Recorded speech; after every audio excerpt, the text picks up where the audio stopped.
salaamaaleykum suñu mbokk internet Diallo TV ginnaaw mu ñu leen nuyoo kontaan bi ànd bi ngeen ànd ñun alors entretien du jour wala waxtaane càmbar li nga xamante mooy actualité bi tey ñoom mbégte wu dalal ki nga xamante ne monsieur Sagna man Sagna laa ko gën a xamee Sagna di journaliste Kewoulo mais également di analyste politique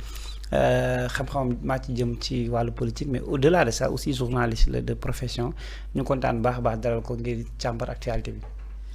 Ouzin maa ngi lay fay. Joie partagée. Vraiment fierté la encore ñëw bokkaat ak yow plateau. ñoo fekk la fi di Diallo TV. di la remercier bu baax a baax ci invitation bi di ñaan yàlla lépp lu ñu nar a waxtaanee rek yàlla mu am njëriñ ci askanu Sénégal. voilà li ñu war a waxtaanee visite de travail concerné ki nga xamante ni depuis tout à l'heure day yéen doon suivre direct bi. Ousmane Sonko ak nga xamante ni moom mooy homologue premier ministre bu Mauritanie rencontre bi c'était riche nag Ousmane Sonko nag comme à son habitude wax na en tout cas benn franc-parler bi nga xamante ni moom lañu ko xamee Ousmane Sonko tamit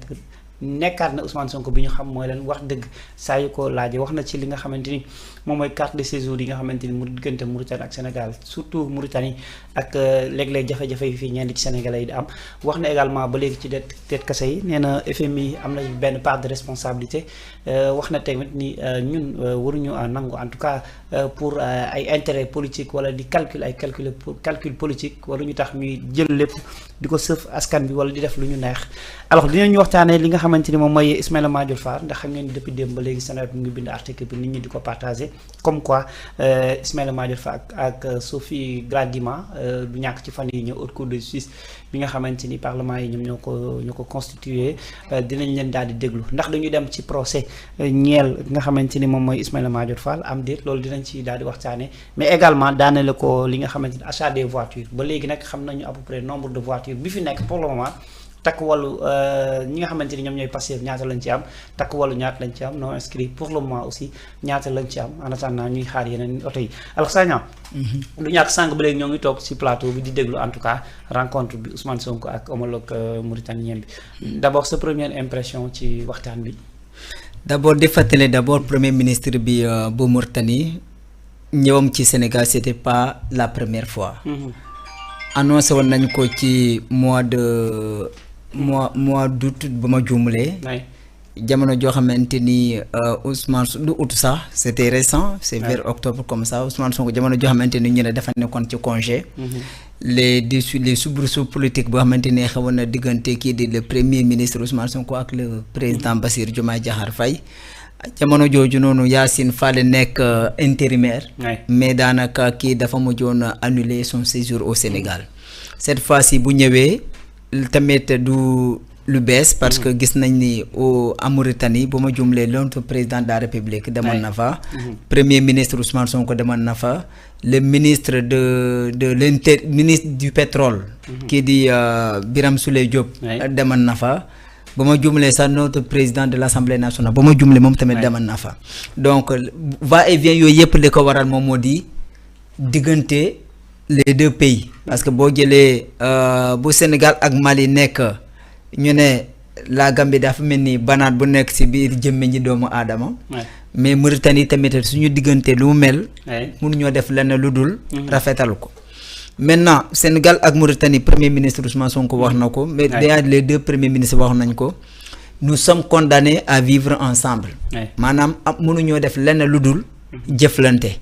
parce que problème li ñu faral di am. le plus souvent si wàllu napp bi mooy les pêcheurs yoo xamante ne dañu nekk Guet Ndar. souvent mën nañoo napp dem topp jën bi ba dugg ci waa ki zone Mauritanie. souvent ay jamono muy daan indi loo xamante moom moo di ay ñu leen di jàpp ay kidnapping ñu di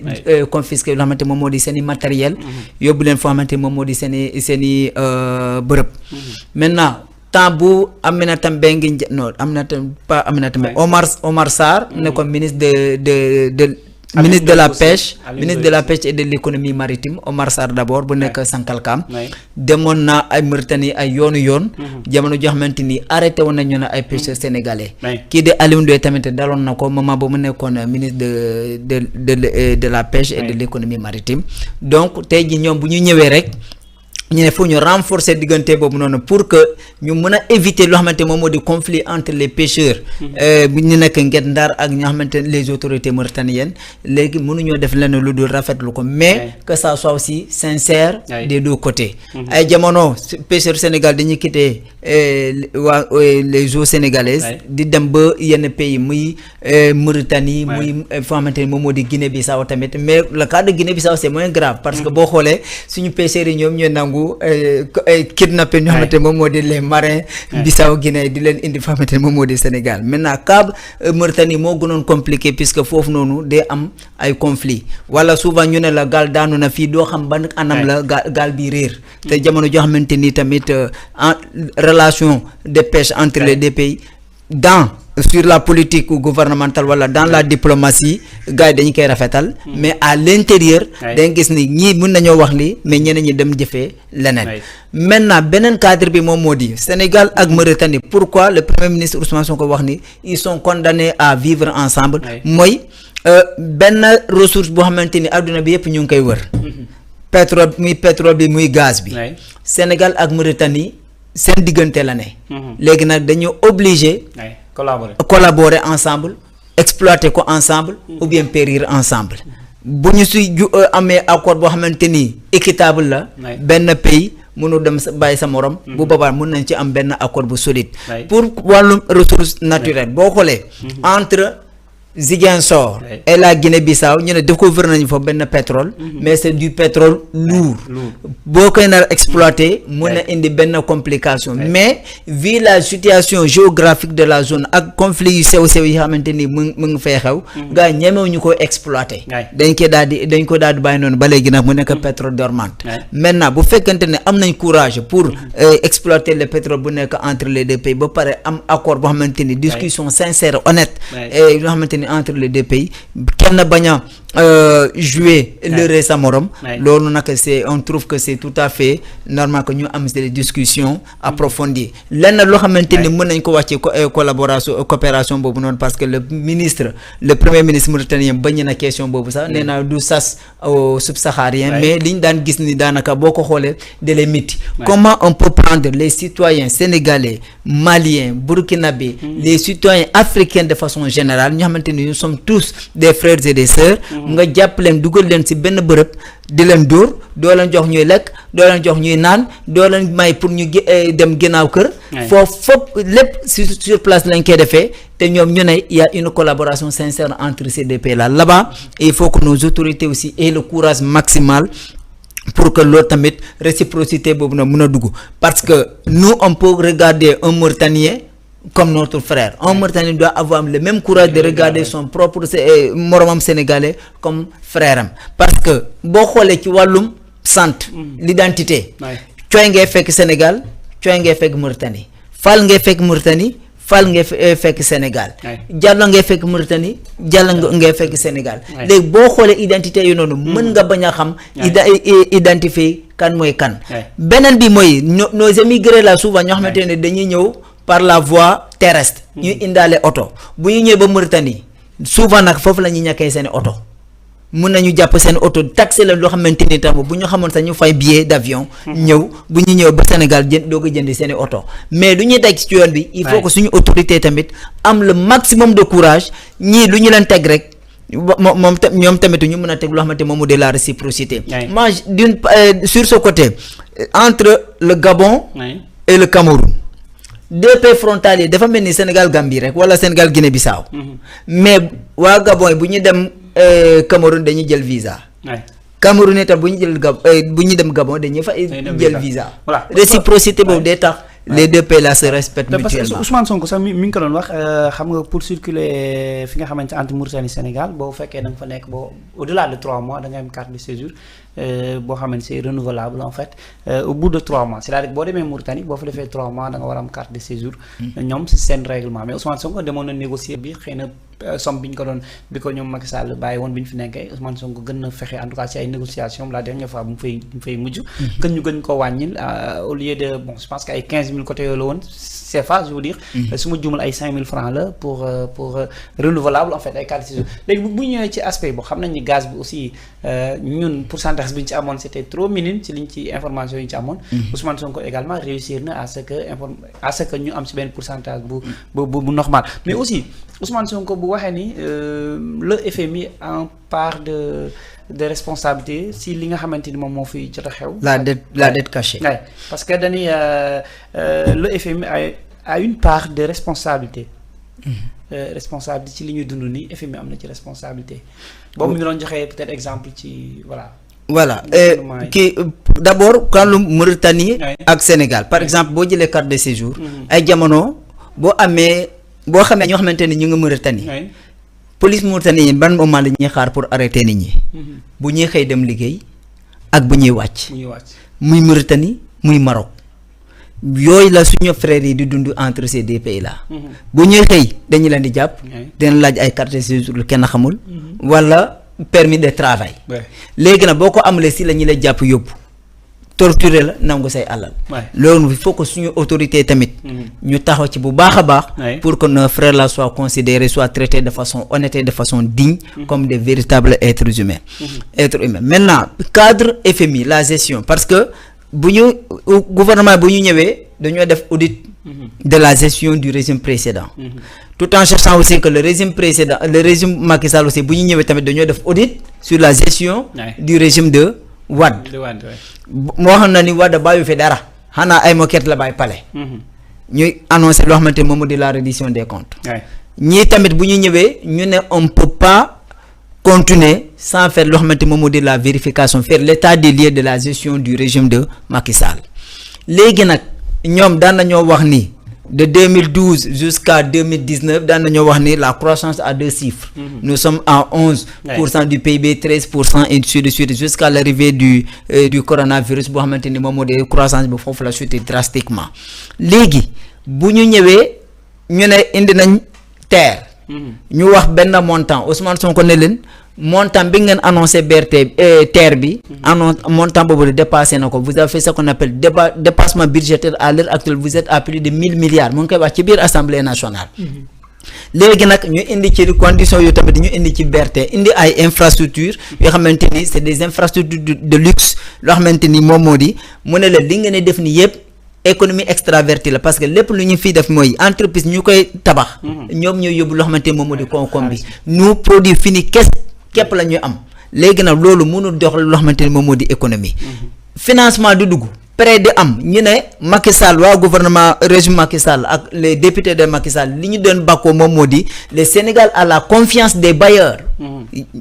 defe naa Sénégalais bu nekk. retenir na ses propos. Le Sénégal a la confiance des bailleurs le club de Paris saa bu ñu demee rek. puisque le pays est stable dañuy leb dañuy financer lii dañuy financer là waaye ñu ne leen d'accord leb ngeen indi ngeen mais nag fi ngeen ko war a dugaloo leen foofu ñoom bu ñu ñëwee ñu ne seetu nañ ni ñii xaalis bu ñu jël. finalement dugal ñu ko loo xamante moom moo di circuit normal. mais cadre boobu noonu warul bett kenn. FMI boo xamante ni moom moo leen jox loo xamante le FMI n'a jamais développé un pays. Moi c'est ma position et je maintiens sur cette position. D'ailleurs bu ñu fi ñëwee ba léegi. FMI ñaata la leen jox. ñu ne 0 décaissement. Banque mondiale lan la leen jox 0 décaissement. ñoom à l'heure actuelle ils sont entre la recette douanière locale. et loo xamante ni moom moo di eurobond au niveau et le comment ça s'appelle beneen bi. appel à l'épargne publique boo xamante ne dañ koy def dans l'espace UEMOA. maintenant bu ñu defee loolu le FMI boo xamante ni moom moo doon waroon xool loo xamante moom moo di la gestion maintenant la gestion du FMI ñoom dañuy ñëw di la contrôler est-ce que yow. am nga toutes les conditions sont réunies pour ñoom ñu mën la accorder loo xamante moom moo di ces financements wala les privilèges pour nga dem au niveau du marché international pour nga mën a faa jël loo xamante moom moo di financement si le FMI a laissé tout ça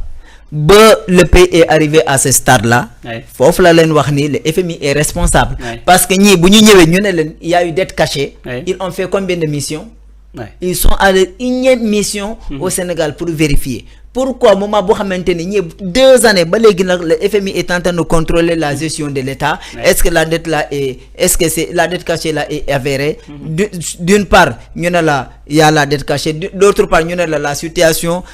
ça dépasse l'entendement mais pourquoi au début ils n'ont pas pu faire tout ça ils n'ont pas jël ñu les devant pour mun ko vérifier à temps ils ont eu assez de temps pour pouvoir vérifier le gouvernement. Je me rappelle, il fut un des rapports de la publication de la Banque mondiale, Corniche, à côté de l'ambassade du Mali, il y avait Rogner. Exactement, est-ce que l'économie, la façon dont vous parlez, le Sénégal parle de sa croissance avec les institutions là, est-ce que réellement la croissance est à ce niveau? Est-ce que normalement l'économie sénégalaise est au vert? Les signaux sont au vert. En tout cas, il faut savoir que l'argent n'a pas besoin de bruit. L'argent n'a pas besoin de bruit. D'accord. C'est moi le directeur résident de la Banque mondiale au Sénégal. Dette cachée légal en fait. Dette cachée bi warul normalement bu fekkente ni ñom dañuy top lo xamanteni mom modi les financements bu fekkene am nga accord wuti nga juste FMI mom modi institution de contrôle la ñu jox la lo xamanteni mom modi certificat bobu nono boko amé rek mën nga am financement un peu partout dafa melni état du Sénégal bëgg la financer mën la pour ma financer la il faut nga indi ma quitus fiscal ma gis ni toi tu es sérieux ya nga fay ses impôts ya nga def li dans ce cas nak financement bo soxla mën na la ko jox FMI c'est juste lo xamanteni mom modi le instrument de contrôle des gestions là. Maintenant bu fekkente ñom tout ça dafa leen échapper ba le pays est arrivé à ce stade lu dalon Grèce dans les années 70 loolu vraiment ils ont une part de responsabilité. Autre coup de Suisse les gens et surtout mais ça ne doit pas nous surprendre aussi parce que jamono jojo na lan mo amone suñu président de la République bu ñu yaakaaroon qui Macky Sall dina nek le garant des institutions et assurer la bonne gestion des affaires de la cité. Moom moo daan wax ni ay directeur am ay ministre am ku ñàkk sa localité ma renvoyé jamono jooju na mu ne rapport bu génne mu ne rapport boobu noonu duma ko mun a bàyyi parce que bu ma génnee rapport bi mun na taal réew mi jamono jooju ngay dégg ni ñu ne kilo ñebbe 4000 francs jamono jooju ngay dégg ni kuddu 2 millions jamono jooju ngay dégg ay lu xamanteni ça beaucoup ay scandale sur scandale mais ça ne doit pas surprendre ça ne doit pas nous surprendre. Autre coup de suite, les anciens ministres Ismaïla Madior Fall et Sophie Gladima envoyé en procès selon Seneweb moom moo daal jox xibaar xam ngeen ni ancien ministre bi di Ismaïla Madior Fall ak Sophie Gladima ñoom nag xam ngeen ni autre coup de suite ma ngi leen di waaj a déglu pourquoi ndax xam ngeen ni nag Ismaïla Madior Fall amoon na fi ab jafe-jafe jëm ci wàllu corruption bu ñu ko doon tuumaal xaalis bi ko benn waaye boo xamante ni sant Diop doon ko doon proposé ci loolu sax lañ ko takkoon bracelet électronique alors ki nga xamante ni moom mooy juridiction bi nga xamante ni moom mooy haute cour de justice ki nga xamante ni moom mooy cour d'appel ki ko jëti di Abdoulaye Ba moom nag ma ngay waaj a yónni wala sax jël mbir ma yóbbu ko haute cour de justice comme quoi war nañ leen càmbar xoolaat seen dossier bu baax a baax Sophie Gladima nag ñu fàttali leen moom wàllu Covid 19 moo ko fa toppoon ba moom sax jotoon nañu ko placé en position de garde à vue tegoon nañu ko sax mandat de dépôt et d'ailleurs après si lañ ko may liberté provisoire moom bëggul woon cautionné ndax dafa indoon ay contestation yu sérieuse alors tey ñuy dem bay xalaat ni xëy na Ismaïla Madior Fall dina dem procès moom ak Sophie Gladima ban appréciation nga ci am. waaw occasion la pour ñoom ñëpp ku nekk nga seetal sa der indi say preuve ñu càmbar ko bu fekkee ne da nga blanche comme neige ñu bàyyi la nga dem et occasion la pour toutes les personnes ñoo xamante dañu leen citer dans la malversation ka Ismaïla Madior Fall waxoon na ni waxtu wax bu jotee dina wax xam na lépp benn le bin la ñoom ñoo nekkoon à son égard moo nekkoon ministre de la justice jamono joo xamante ni Ousmane Diagne nekkoon au niveau de la magistrature ñuy jël nee na daan na koo consulter nekkul nit ñi lu ñu waxoon ni Ousmane Diagne dafa nekk nit ku am principe mais moom lu mu gis moom moo di nit normal boo xamante ni liggéey na ak moom xëy na sollicité na ko lii mais moom lu mu ko war a wax jox na ko ay avion ba mu dem foo xamante ni moom moo di cour suprême on se rappelle tous de ça de cette déclaration ba mu ko doon wax alors léegi nag bu fekkente ni nee na corruption boobu noonu nit ki am na lu mu ko jox mu delloo ko gracieusement defe naa moom fu ñu ko doon toppee fu ñu ko war a toppee ki ko dénoncé tamit war nañ mën a toppee moom tamit parce que ki ñuy corrompre am na ku ko corrompre léegi nag ñoom ñëpp ñoo bokk loo xamante moom moo di àtte nañu topp ñoom ñaar ñëpp ki nga xamante ni moom moo di ki ko jox xaalis boobu noonu tamit ñu delloo mu delloo xaalis boobu noonu ñu toppoo ko ñu daan ko nu ñu ko war a daan parce que l'argent du contribuable kenn war koo foowee kii di Sophie Gladima-Sy bi moom lenn kese laa ko doon wax d'ailleurs moom en tant que moom defe naa moom mooy le ministre maire de la commune de Joal Fadiouth ba ma juumlee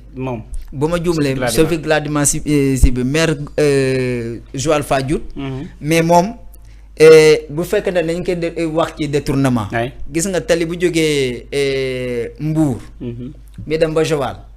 là-bas c'est la croix et la bannière boo fay affronter tali boobu yooyu yëpp tali boobu tamit ay pax kese la te tali boobu yoon boobu noonu mooy nourrir une partie de Dakar également en poisson puisque zone boo xamante ni zone de pêche la petite côte léegi nag les voitures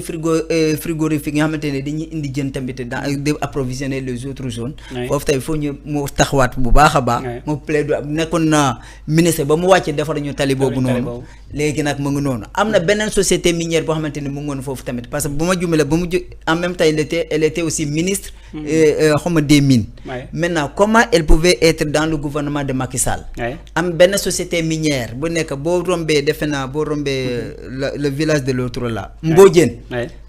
avant Mbodiène ou après Mbodiène boo dombee zone boobu noonu am na benn société minière bu fay exploiter société minière ba ak seen oto yu mag yi yàq nañ talibé ba pare du ñu fa defar dara loolu tamit ils doivent être redevables envers de la société ba pare ñu defar ñu loolu maintenant moom indi na contestation une fois devant la haute cour de justice nangul cautionner mais elle est placée sous bracelet électronique léegi nag bracelet bi xam naa ni neexu ko parce que da lay limiter sa déplacement léegi nag bu demee en jugement bu fekkente ne elle a apporté ses preuves bu fekkente ne elle est blanche comme neige nañ ko libérer mais ñun yéenew ñu kenn kaso waaye nag baalu ñu kenn ki xamante ne tamit da ngaa détourner suñu fonds parce que am na bëri na ay localités yoo xamante ni amuñu ba léegi ay abri provisoire yi ci nekk bëri na ay localités yoo xamante ni poste de santé amul infirmier normal bëri na ay localités yoo xamante ni seen i poste de santé amul ambulance bëri na ay hôpitaux yoo xamante ni amuñu rajo bëri na léegi maintenant bu fekkee ne l'argent qui a été mobilisé pour servir le contribuable sénégalais l'argent là boo paree une partie quelques groupes personnes les servir parce que yow dañu laa nommé nga profito si sa nomination boobu noonu sa situation ba pare di détourner suñu alal loolu mënuñu ko baal d'accord alors ñu fàttali ni haute cour de justice boobu pour la deuxième fois depuis l'indépendance du Sénégal en tout cas muy nekk en pratique c'est-à-dire que muy après 1962 de 1962 ba léegi quand même bon en fait mën nañu xëy na jàpp ne ay progression am na ci en tout cas ci haute cour de justice bi nga xamante ni voilà moom dossier yi nga xamante ni bon haute cour de justice li mu composé si ay membres. 1962 beneen cas politique la. dinañ ci ñëw on aura le temps en fait mais moom juste que dama bëgg ñu wax un peu ci haute cour de justice bi nga xamante ni dafay composer ay magistrats et puis ay parlement nga xam ne premier président de la cour suprême moom dafay assister ci li nga xamante ni moom mooy haute cour de justice bi am na 8 députés am na benn député boo xamante ci opposition bi lay bokk am na président cour d'appel également moom moo joxe li nga xamante ni moom mooy dossier bi haute cour de justice comme ni nga ko waxee en fait le seul précédent remonte 1962 ça veut dire que ça date pas depuis boobu ba léegi ñu ngi doogaat woowaat ay ministres pour li nga xamante ni moom mooy wàllu détournement de deniers publics surtout haute cour de justice alors bu ñu ñëwee ci kaw Ismaïla Madior Fall est-ce que peut-être moom dina ko arranger d'une part d'autant plus que dina am peut-être la possibilité quand même de se défendre en fait dina am possibilité wu défendre. non il est juriste c'est un excellent juriste. même bu fekkente ne enseignement la nekk jàngalekat la ci université. ensuite mu nekk benn constitutionnaliste bu mag. parce que defe naa même la constitution du Niger ba ma juumalee bokk na si ñu ko bind. Niger la ba ma juumalee. donc mu nekk un excellent professeur boo xamante ne on a énormément de respect envers lui maintenant bu ñu ko toppee loo xamante moom de haute cour de justice aubaine la ci moom parce que finalement dina daal di taxaw dina seetal deram dina mën a wax parce que ministre la. un ministre ne peut pas être jugé dans les tribunaux ñoom dañoo am loo xamante moom moo di le privilège juridictionnel boobu noonu donte tous les citoyens sont égaux devant la loi ñun ñëpp ñoo yem ci wàllu yoon waaye nag comme yéen da ngeen a nekkoon ay ministre mën nañu leen beral loxo par rapport ñu àtte leen yeneen anam bi loolu la ñuy wax privilège juridictionnel ki nga xamante ni moom moo di kii di Ismaïla Madior ak Gladima et tous les ministres d'ailleurs man seen jugement bi xam nga lan moo tax moo xaw wutee ak 1962 parce que lii dina taal désormais bu ñu nemee benn ministre boo nar a sàcc suñu 1 franc di nga loxo da ngay trembler. Parce que bu ñu leen bàyyee. su Macky Sall su Wade. les ministres là fan la mujjee Karim Wade kese lañu patamee si devant les tribunaux sànni ñu grenade lacrymogène looloo gënoon métti tamit.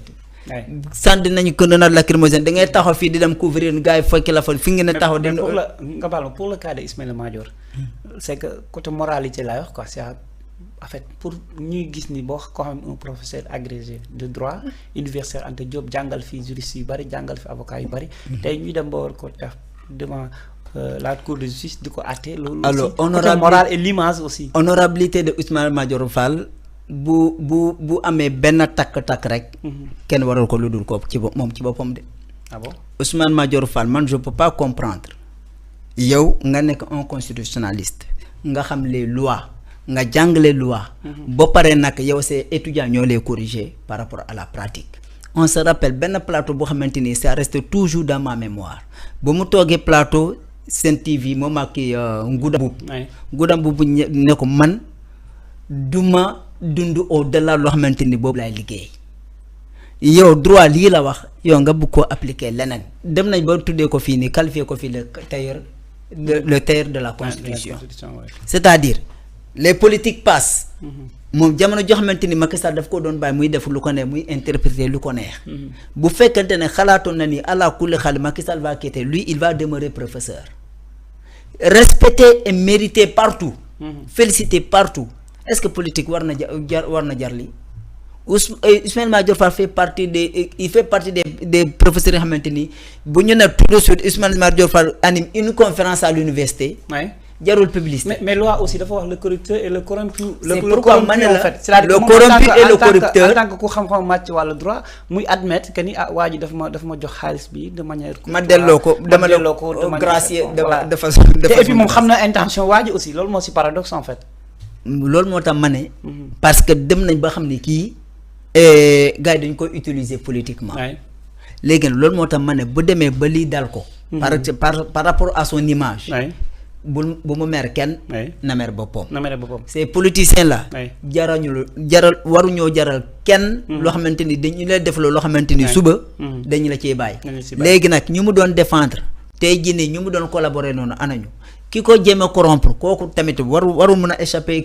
loo xamante ne moom moo di arrestation dañ ko war a arrêter wala moom tamit dañu placer ko loo xamante ne moom moo di su bracelet électronique parce que moom moo ñëw mën a la war nga def lii léegi nag bul ko def am xaaral ma jox la xaalis bi. léegi nag lu ñu war a tabax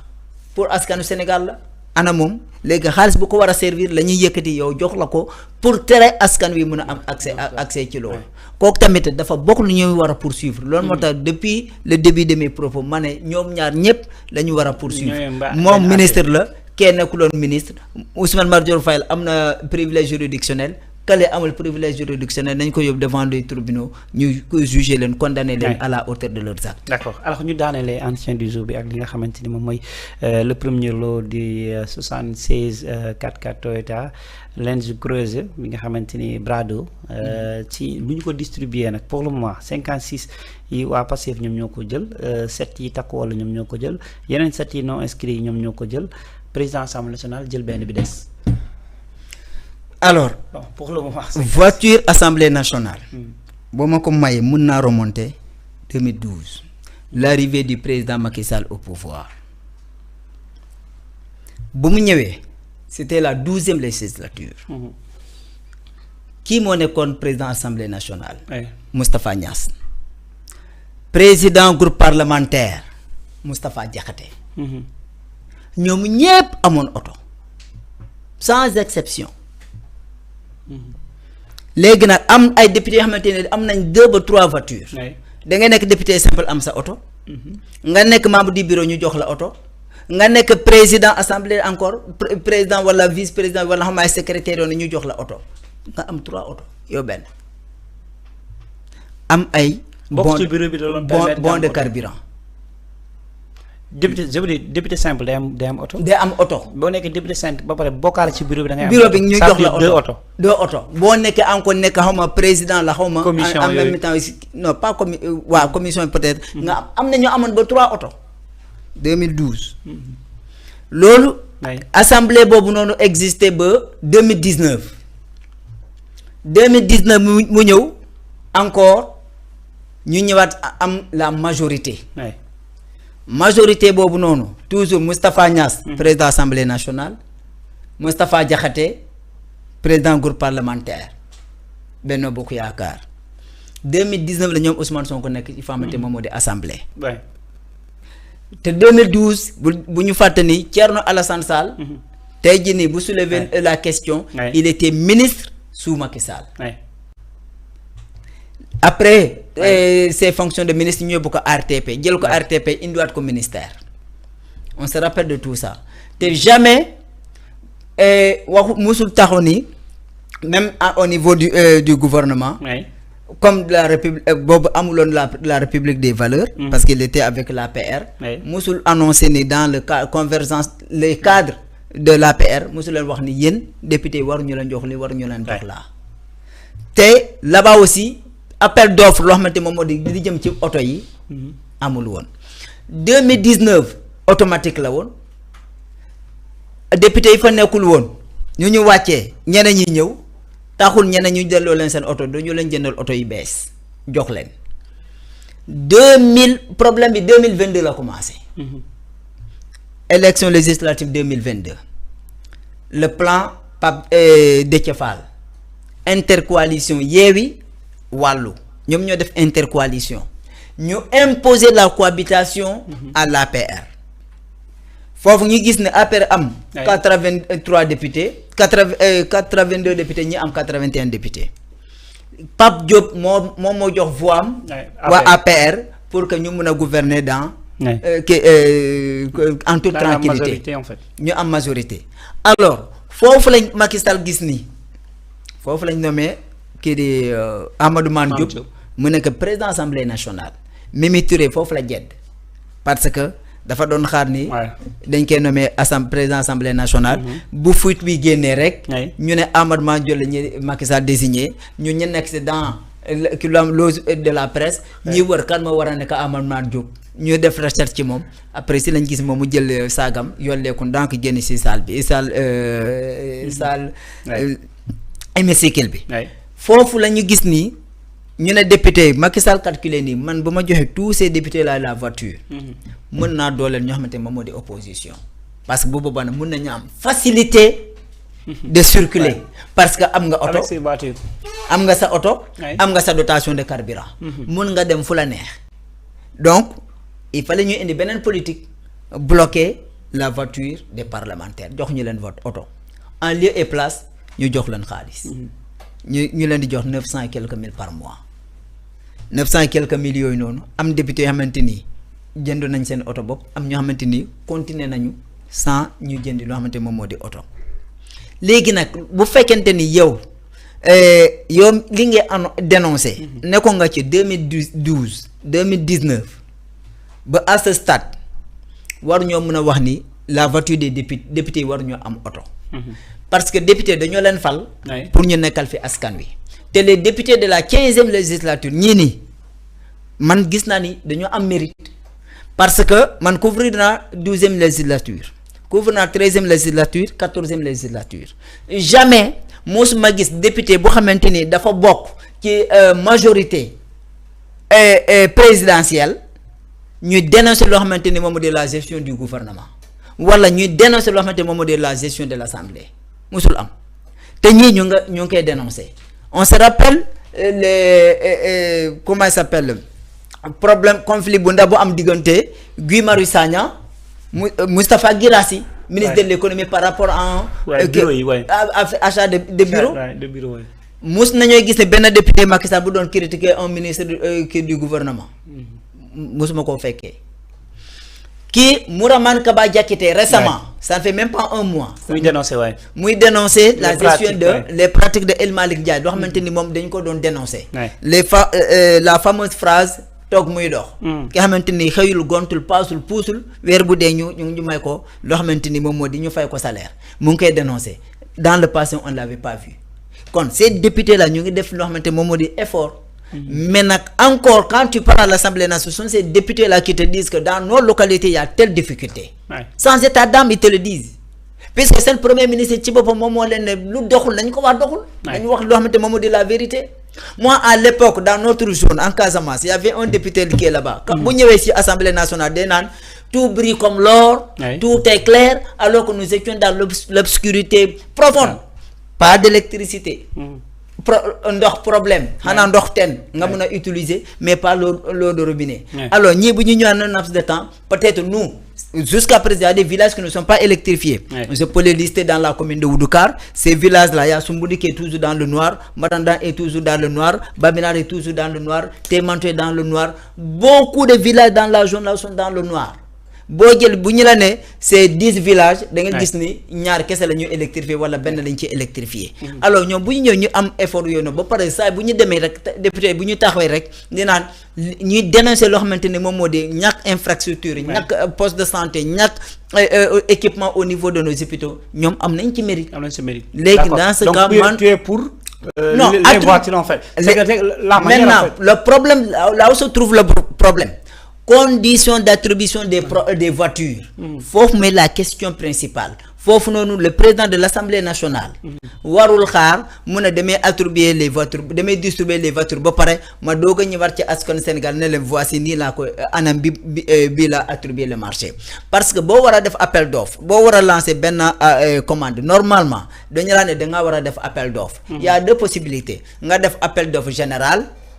nga ubil ko ñep wala nga def appel d'offre restreint bo defé appel d'offre restreint wala public ñi xamanteni ñom ñoo ñew répondre à ton appel d'offre ñu la wuy ci légui nak yow da nga wara sélectionner mais sans état d'âme war ma xol ni Ouzin moma neex Fallu moma neexul ma harama jox ko ñi ni les bo paré sa appel d'offre yo na da ngay génné les critères de sélection li la parce que boy def appel d'offre ngay dugal les critères nga def lo xamanteni momo de le pourcentage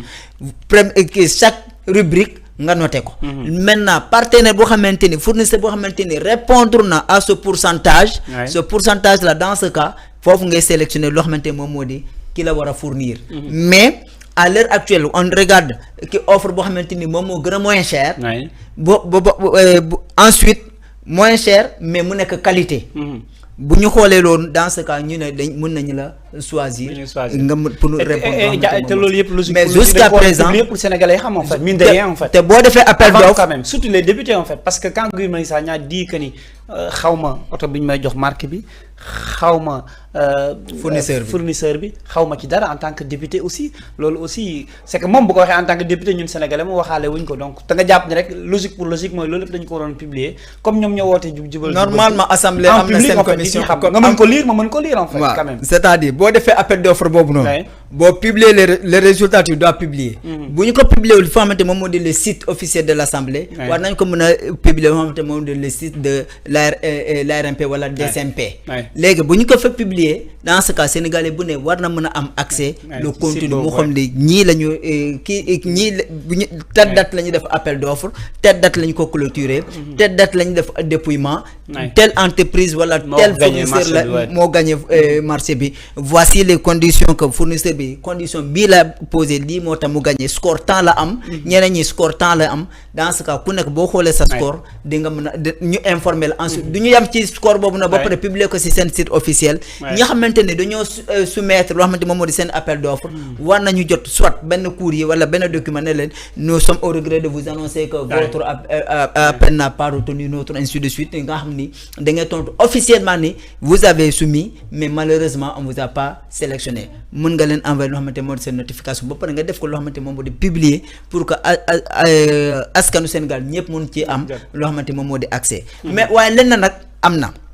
loolu tamit buñ dénoncer loolu lo xamantene mom modi ce manquement là en attendant le fait que publier wuñu waye nak ces députés là ils ne battent pas dans la même catégorie que nous deux ñom ci assemblée lañu nek pour est-ce qu'ils sont partis demander ñom tamit bu fekk ne askan Sénégal mën nga demander amuñu ci accès ñom est-ce que dem nañ lo xamanteni mom modi auprès de l'information pour que ñom ñu mëna am information ñom indi ñuko parce que ces députés là bu ñu leen jox la voiture wax joxu ñu leen auto pour ñu tok sen salon ni ñu joggé sen localité lointain ba pare ñëw fekk si leen foo xamante moom moo di seen salon ne leen ñun problème bii la ñu am dañoo leen jox oto yooyu pour ñu dem fekk si askanu Sénégal ba pare dem taataan seeni jafe-jafe ñoo indi ko assemblée nationale pour que gouvernement yi mën ci indi loo xamante moom moo di saafara maintenant boo nekkee assemblée nationale demoo laajte yaa ngi dégg benn affaire askan Sénégal ñu ngi laaj condition d'attribution des voitures ce n'est pas une priorité yow demal nga jege leen nga ne leen li ñuy wax ni est-ce que dëgg la ban oto ngeen fan ngeen passer la commande ñaata ngeen combien chaque voiture nous coûte ainsi de suite mais bu ñu defulee loolu ba pare takk micro rek mel ni ñun dinaa